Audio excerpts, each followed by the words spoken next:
G'day and welcome to Aussie Vision. Michael, what are we talking about today? Well, Dale, it's every Aussie Euro fan's favourite subject, Sweden. Our wonderful friends in Sweden. Yeah, we give them points, they give us points. That's the way it They're works. quite friendly, yeah. It's their national final kicked off this week. It was Melodifestivalen, semi-final number 1. Let's have a talk about who got through. One of your favourites. Yes. Victoria, Not With Me. What do you reckon? Oh, what an amazing performance. I was a bit worried about this ballad going into it. Obviously, she's had a bit more up-tempo songs. But she absolutely smashed that vocal performance.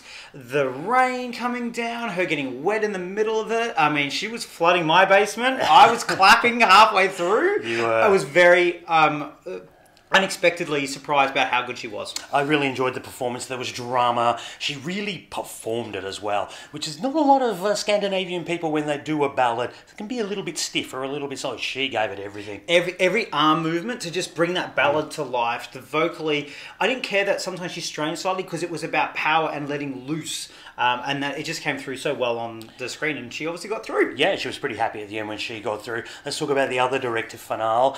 That was Mohombi with Hello. Your thoughts on that one? I think it was good. He had a bit of a Heroes Mons kind of performance there. Bit of a catchy chorus, but vocally, what did you think? Yeah, look, that's where it fell down a little bit for me, particularly when he went into those higher ranges. Don't mind the song, it's pretty catchy. Chorus is a little bit basic, but when you put it together with that performance, with the projections, etc. behind him, it all comes together. Yeah, I think it deserved to get through to the final, so, you know. Fair enough. Who's through to the second chance? The Andra Chansen. Andra Chansen.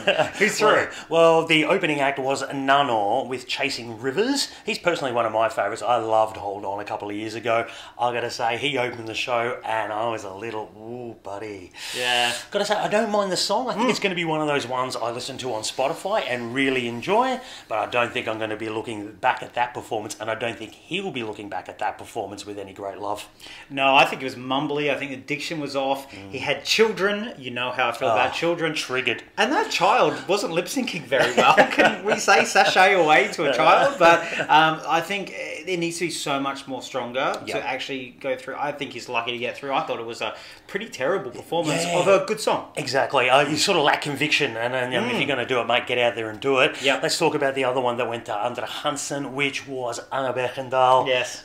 She ashes to ashes. Did she rise from the ashes of her non-qualification? Oh, definitely. Redemption was found for Anna, who is the only Swedish entry not to make a grand final. Should be stoked about you mentioning that. Well, they mentioned in her package leading up to it, she was being led away by Krista off somewhere, and it took her 9 years to come back. But she's come back with what was my favourite song of the night. It's this pop country, really good song. I really enjoyed her performance. I think she was holding back a little bit. I think she was nervous, understandably. This is a big thing.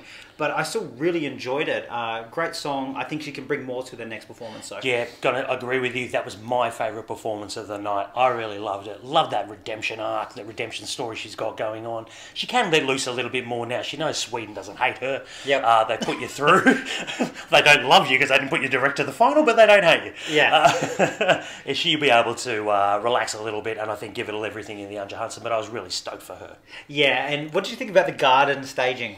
Looked like she robbed a funeral or a cemetery, but apart from that, it was kind of natural and nice, but yeah, it was nice. Yeah, again, I think there may be a bit more punch in there, but I still liked it. It kind of worked. It kind of worked. It kind of worked. Overall, fantastic semi-final. We're off to a running start with Melfest.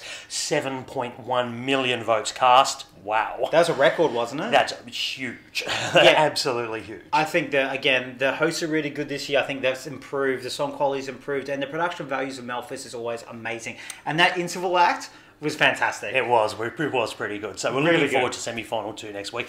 That's not all we've got to say about Melfest, because we've got our podcast, our weekly podcast, coming up later on today. Yeah, we're dropping that one later on today. Keep an eye out for that. Subscribe and say g'day. And if you've got anything to say something in the comments. Even hit subscribe if you like as well. Fantastic. Thanks very much for joining us, and see you later. Cheers, guys.